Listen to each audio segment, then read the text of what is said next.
if it isn't love. I'm not going crazy, I'm going sane. As raindrops rehydrate me and wake me up from this love-induced mental coma, I am now awake. I'm finally seeing you for who you are, and you are not love. As the wind blows past me, I am embracing this breeze because now it's flowing around me instead of straight through me. I was at a standstill. I was so caught up in you that I didn't remember me, but now as I exhale for the first time in a long time, I see you for who you are, and you are not love. See, when these tears are gone, I just might be blue in the face. When this feeling is gone, there might be ice in my heart's place. I'm not thrilled about being numb, null and void to the situation, but I have to deal with the unpleasant moments in order to finally get peace, to find a way to go back to being me. As blood begins to pump again in my veins, I'm seeing color again for the first time, and now I see your true color, and you are not the color of love. I felt so up that I just wasn't aware that I was even hurting, masking how intense it is, lying about how I really feel, and pretending to already be healed when I know I'm even more broken than before. I guess the false euphoric demeanor is starting to wear off, slowly fading away. The truth is so ugly, but not as ugly as your soul. Your soul has finally removed its makeup, and it is not the precedent of love. All I wanted was a couple of forevers instead of a few I don't knows, shoulder shrugs, and whatevers.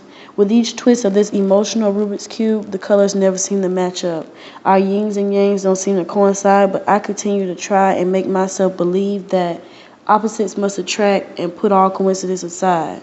Trying to wrap my mind around this paradoxical I'm sorry because instead of apologies, you offer apologies covered in fallacies that you actually believe, lines you have memorized.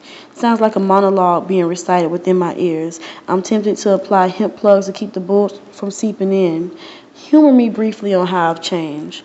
Bore me with how things will be so different this time around. Don't mind me if I'm not swept off my feet. I prefer solid ground.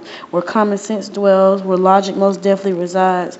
I have to put my brain into this thing, all feelings put aside. I'm not going crazy. I'm going sane. So no, I won't call it being in my feelings. I call it being awake.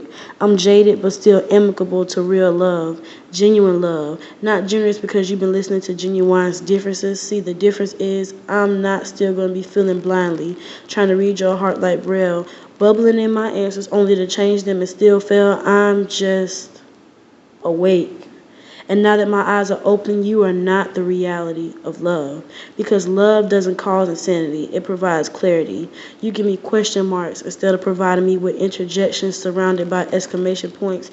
You give me desolation instead of jubilant proclamation. And I'm still numb, but now I can feel sensations, and you are not the feeling of love. If it isn't love, then what is it? Ooh, it's over, over. Nothing left to do, you know that it's over.